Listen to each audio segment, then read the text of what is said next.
O hábito de ser proativo, parte 2. Na primeira parte, entendemos o que são paradigmas e mudanças paradigmáticas. Agora, vamos entender o que é ser proativo. Aristóteles uma vez falou: nós somos aquilo que fazemos repetidamente. Excelência então não é um ato, mas sim um hábito. Precisamos estar atento com os nossos hábitos. Hábitos são fatores poderosos na nossa vida, porque são coisas que fazemos constantemente e muitas das vezes cometemos eles inconscientemente. Seres humanos podem criar hábitos ou acabar com eles. Não é fácil quebrar um hábito, e eu sei muito bem que não. É preciso uma tremenda força de vontade, mas não é impossível. Mesmo que muitas das vezes pareça ser impossível, não é impossível. Bom, diferente dos animais, nós seres humanos temos uma coisa que chamamos de dignidade de escolha. Bom, vamos tentar algo aqui. Conforme você está me escutando, tente se distanciar de si mesmo. Tente projetar a sua consciência em um canto do quarto olhando para si mesmo. Feche os olhos e tente imaginar isso. Consegue ver a si mesmo como se fosse outra pessoa? Bom, agora vamos tentar outra coisa. Pense agora no humor que você se encontra.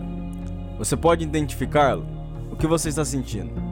Como descreveria o seu estado mental nesse exato momento? Agora, pense por um minuto em como sua mente está trabalhando. Está rápida? Está alerta? Você percebeu que conforme fazíamos esse exercício, você também estava avaliando o ponto que queríamos chegar com o mesmo? Essa habilidade é uma habilidade única dos seres humanos. Animais não possuem essa habilidade. Nós chamamos isso de autoconsciencialização. Um palavrão. Ou a habilidade de pensar sobre o seu próprio processo de pensamento. Essa é a razão no qual temos domínio sobre todas as coisas desse mundo, e o porquê podemos fazer mudanças significativas de gerações em gerações. No inverno, o ganso só pode voar para o norte. Mas e se o norte não tiver com a cara muito boa? Bom, lamentável. Ele só pode voar para o norte. Mas nós, seres humanos, somos diferentes. Não somos como um ganso. Podemos ir para o norte, para o sul, para o leste, para o oeste. Nós também não somos como uma árvore. Não estamos enraizados. Podemos mover para um lugar melhor, para um trabalho melhor, para uma cidade melhor, para um país melhor, desenvolver novas habilidades, melhores hábitos. Não somos nossos sentimentos ou os nossos humores, nem mesmo os nossos pensamentos. Podemos avaliar e aprender com as experiências de outras pessoas e também com as nossas próprias experiências. O fato que podemos pensar sobre tudo isso e fazer tudo isso nos separa do mundo animal. A autoconsciencialização nos permite examinar a forma que vemos a nós mesmos, ou os nossos próprios paradigmas. De fato, até não levarmos em consideração como vemos a nós mesmos e como vemos as outras pessoas, não entenderemos como as outras pessoas veem a si mesmo e como eles se sentem. Precisamos entender que cada pessoa tem os seus próprios paradigmas. Isso é o que nos diferencia um dos outros. Temos a nossa própria forma de interpretar informações, emoções, pensamentos, humores e etc. Quando entendermos isso, daí então entenderemos as outras pessoas. Por causa dessa capacidade única dos seres humanos de autoconsciencialização, podemos examinar nossos próprios paradigmas para determinar se eles são baseados em realidade ou se eles são baseados em princípios. Mas agora, se a visão que temos de nós mesmos é baseada no espelho social, o qual deriva de paradigmas sociais, de opiniões ou percepções e paradigmas de outras pessoas que estão ao nosso redor, a visão que temos de nós mesmos é como o reflexo em um espelho quebrado. É mais ou menos assim: cara, você sempre atrasa, meu. Por que você não é mais organizado? Você deve ser um artista, né? Meu Deus, você come igual um cavalo. Não acredito que você ganhou. Isso é tão simples. Por que você não consegue entender? Essas visões são distorcidas. Ao invés de serem reflexos, são projeções, projetando os interesses e as fraquezas do caráter de outras pessoas. Não é o reflexo correto. Então, agora, para justificar tudo isso, a sociedade gosta de falar que somos determinados, que tudo o que acontece ao nosso redor, como condições e influências, nos determina. Mas falar que somos determinados por outras pessoas e não temos controle, cria um outro mapa completamente diferente. Vamos então olhar para as 3 teorias de determinismo que existem, as quais explicam a natureza do homem. O primeiro é o determinismo genético, o qual simplesmente sugere que você herdou isso dos teus antepassados. Os teus avós fizeram isso com você. Você é nervoso porque você é italiano. Você se irrita facilmente porque isso está no seu DNA. O segundo é o determinismo psíquico, o qual fala que foram os seus pais que fizeram isso com você. É a forma que você foi criado, as suas experiências de infância. Você se sente terrivelmente culpado quando comete um erro, porque você lembra o estado emocional que você se sentia quando criança. Você é vulnerável e dependente, porque você lembra da punição emocional, a rejeição, as comparações com outras pessoas se o seu desempenho não alcançasse as expectativas. Bom, o terceiro é o determinismo ambiental ou geográfico, o qual praticamente fala que o seu patrão está fazendo isso com você, a sua esposa, o seu filho adolescente mimado, a economia, o governo, o teu vizinho, os teus parentes negativos. Algo ou alguém no seu ambiente é responsável. Todos esses mapas e teorias são baseados em estímulo e resposta. Mas agora eu te pergunto, será mesmo que a culpa está toda lá fora? Uma história famosa que eu sempre gosto de lembrar quando começo a pensar em culpar algo ou alguém é a história que foi escrita no Santo Livro. Bom, de acordo com a história, certo dia Eva estava no Jardim do Éden e de repente apareceu a cobra para trocar uma ideia com ela. Nessa conversa, a cobra sugeriu que Eva comesse do fruto proibido. A cobra conseguiu persuadir a Eva e Eva conseguiu persuadir a Adão. Daí Deus apareceu e falou: Adão, Adão, cadê você, Adão? Adão então, com vergonha de Deus, se escondia. Deus então falou: Por que se esconde da minha presença, Adão? Comeste do fruto que falei para você não comer? Adão então, nesse momento, joga a culpa na Eva. Sabe, Deus, eu não queria comer, mas foi a mulher que você me deu. Foi a Eva, é ela que me deu do fruto. Então o Senhor pergunta a Eva: Por que comeste do fruto que falei para você não comer? A Eva então responde: A cobra, Senhor, foi a cobra. Foi a cobra, Senhor, ela que me enganou. E também joga a culpa na cobra. No final da história, Deus fica bravo com todos, porque todos sabiam realmente o que tinha acontecido, mas ninguém queria assumir a culpa. E Deus fala: Olha, cada um tem que assumir a culpa do que aconteceu aqui. Adão, você vai ter que trabalhar e comerás do teu suor, Adão. Eva, você sofrerá dores de parto. E você, cobra, rastejará e comerá o pó da terra. Desde o princípio da terra, o homem joga a culpa no próximo. Nunca queremos assumir a culpa. Agora, deixa eu voltar para a nossa conclusão aqui, sobre determinismos. Todos esses mapas e teorias são baseados em estímulo e resposta. Para entendermos melhor sobre as teorias de determinismos, vamos olhar para a história da vida de Viktor Frankl. Viktor era um determinista que cresceu na tradição da psicologia de Freud. Freud acreditava que tudo aquilo que aconteceu contigo quando criança forma o teu caráter e a sua personalidade, e isso governará a sua vida. Frankl era um psiquiatra e judeu.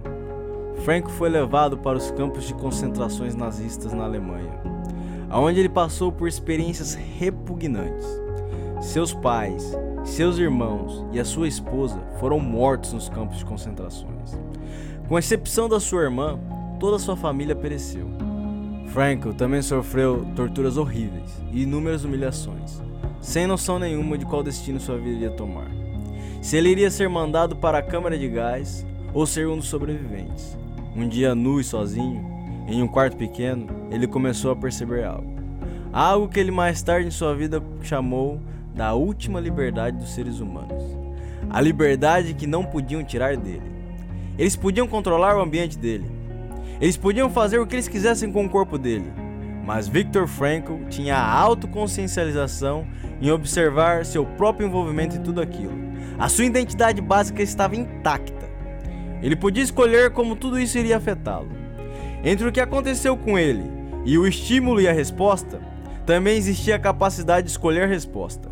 No meio dessas experiências horríveis, Frankl projetava a si mesmo em circunstâncias totalmente diferentes, como dando aula para os seus alunos depois de ser solto do campo de concentração. Ele imaginava a si mesmo descrevendo para seus alunos as coisas que ele estava aprendendo com aquelas mesmas torturas.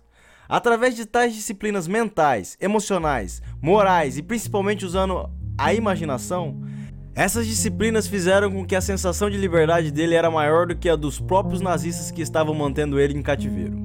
Isso fez com que ele se tornasse uma inspiração a todos. Frank usou a habilidade de autoconsciencialização para descobrir um princípio fundamental dos seres humanos. Entre o estímulo e resposta, o homem tem a habilidade de escolha. Nós temos uma consciência, a qual nos acusa entre o que é certo e errado. E também temos o livre-arbítrio, o qual é a habilidade de agir com a base na nossa autoconsciencialização, livre de qualquer tipo de influência. Nem mesmo os animais mais inteligentes possuem essa habilidade. Frank começou a desenvolver o primeiro hábito das pessoas maiormente efetivas em qualquer ambiente, o hábito de ser proativo. A palavra proatividade está cada vez se tornando mais famosa entre as pessoas, porém ainda não é uma palavra que encontramos em muitos dicionários. A palavra proatividade significa um pouco mais do que tomarmos iniciativa. Ela significa que nós, seres humanos, temos a responsabilidade sobre as nossas vidas. O nosso comportamento é a função das nossas decisões e não das nossas condições. Vamos analisar a palavra responsabilidade. Se quebrarmos a palavra no meio, temos responsa-habilidade. Responsa é derivada da palavra responder. Então, quando unimos as duas, temos nada mais nada menos do que a habilidade de responder. Responsa-habilidade. Pessoas responsáveis não culpam circunstâncias, condições ou influências pelo seu comportamento. O seu comportamento é produto das suas próprias escolhas, baseadas em valores, e não em condições ou sentimentos. Bom, agora que você já sabe o que é uma pessoa proativa, deixa eu te explicar o que é o oposto de uma pessoa proativa. O oposto de uma pessoa proativa é a pessoa reativa. As pessoas reativas são geralmente afetadas pelo ambiente. Por exemplo, se o clima está bom e o dia está ensolarado, elas se sentem bem. Se não estiver, então aquilo afeta o seu desempenho. Enquanto as pessoas proativas não estão nem aí se chove ou se faz sol. Pessoas reativas também são afetadas pelo ambiente social, ou podemos chamar de clima social. Quando as pessoas tratam eles bem, eles se sentem bem. Quando não, eles se tornam defensivos e protetores. Pessoas reativas são movidas por sentimentos, por circunstâncias, por condições, pelo ambiente. Pessoas proativas são movidas por valores, valores cuidadosamente selecionados. Eleanor Roosevelt uma vez falou: "Ninguém pode te machucar sem o seu consentimento." Nas palavras de Gandhi, eles não podem tirar o seu autorrespeito se você não der para eles. Eu sei que, emocionalmente, é difícil aceitar toda a culpa, principalmente se passamos anos e anos explicando e culpando tudo em nome de circunstâncias ou por causa do comportamento de alguém. Mas enquanto a pessoa não falar, "eu sou o que sou hoje por causa das escolhas que eu fiz ontem", a mesma não pode falar, "eu escolho diferente." A nossa natureza básica é agir e não ter outros agindo por nós. Vamos entender melhor a linguagem de uma pessoa reativa. É mais ou menos assim. Exemplo número 1. Esse sou eu. Essa é a maneira que eu sou. O que significa? Eu sou determinado. Não há nada que eu possa fazer sobre isso. Exemplo número 2. Nossa, ele me deixa tão nervoso. O que significa? Eu não sou responsável. Minha vida emocional é governada por algo que está fora do meu controle. Exemplo número 3. Eu não consigo fazer isso. Eu não tenho tempo. O que significa? Algo ou alguma coisa está controlando o meu tempo. Exemplo número 4. Se pelo menos a minha esposa fosse um pouco mais paciente. O que significa? O comportamento de alguém está limitando a minha eficácia. Agora vamos fazer comparações entre as duas linguagens, entre a linguagem proativa e a linguagem reativa. Linguagem reativa: não há nada que eu possa fazer. Linguagem proativa: vamos olhar para as alternativas. Linguagem reativa: essa é a minha maneira de ser. Linguagem proativa: eu posso escolher uma aproximação diferente. Linguagem reativa: ela me deixa tão irado. Linguagem proativa: eu posso escolher meus próprios sentimentos. Nas grandes literaturas de todas as sociedades progressivas, amor é um verbo. Pessoas reativas fazem do amor um sentimento, porque elas são movidas por sentimentos. Hollywood nos fez acreditar que nós não somos responsáveis, que tudo é um produto dos nossos sentimentos. Mas os textos escritos por Hollywood não descrevem a realidade. Se os nossos sentimentos controlam as nossas ações, isso é porque abduzimos a nossa responsabilidade e deixamos esses textos fazer nós pensarmos de tal maneira. Pessoas proativas fazem do amor um verbo.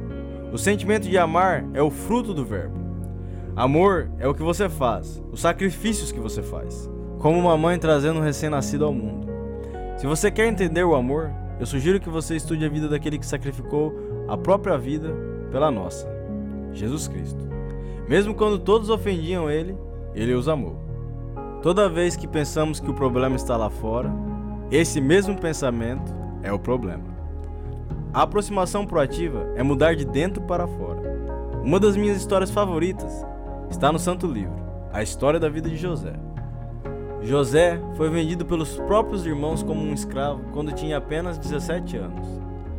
Você pode imaginar como era fácil para ele, naquela situação, usar uma linguagem de coitadinho, se lamentando e reclamando para Potifar, o seu dono, pelo que aconteceu. Mas José era proativo. Ele trabalhou no seu ser. E em pouco tempo, ele estava cuidando de tudo na casa de Potifar. Ele estava no controle de tudo porque Potifar confiava nele. Certo dia, José foi tentado pela esposa de Potifar, mas ele recusou comprometer a sua integridade e pecar contra Deus. Como resultado, ela o acusou porque ela não conseguiu o que ela queria. E ele foi mandado para a prisão justamente por 13 anos. Mas, mais uma vez, José foi proativo e teve fé. Em pouco tempo, José estava tomando conta da prisão e, eventualmente, ele se tornou o governador do Egito, tendo acima dele somente Faraó. Eu sei que essa ideia pode parecer uma mudança paradigmática um pouco dramática para algumas pessoas. É mais fácil culpar outras pessoas e condições. Mas nós temos a responsabilidade, a habilidade de responder e de controlar a nossa vida e influenciar as nossas circunstâncias. Trabalhando em quem somos, desenvolvendo novas habilidades, criando novas metas e aumentando o nosso conhecimento. Os compromissos que fazemos com nós mesmos e com os outros e a integridade desses compromissos é a essência e a manifestação clara da nossa produtividade. E através desse processo de criar metas e alcançá-las e de fazer compromissos com nós mesmos e com outras pessoas e cumprir esses compromissos, pouco a pouco a nossa honra se transforma maior do que o nosso humor. Não precisamos passar por um campo de concentração como Franklin para reconhecer e desenvolver a nossa proatividade. São nos nossos fazeres diários, nas pequenas disciplinas, que podemos desenvolver o hábito de ser proativo. São nas adversidades da vida. É como fazemos e mantemos compromissos. É como reagimos quando estamos em um congestionamento. É como respondemos a um cliente irritado ou uma criança desobediente. É como vemos os nossos problemas e aonde focamos a nossa energia. É a linguagem que usamos. Precisamos ser a luz e não o juiz, o modelo e não o crítico. Ser parte da solução e não do problema. Quando cometermos um erro, rapidamente admitir o erro, corrigir o erro e aprender com o erro. Não podemos cair no pobre cenário filosófico de culpar tudo e acusar tudo. Precisamos trabalhar naquilo que temos controle.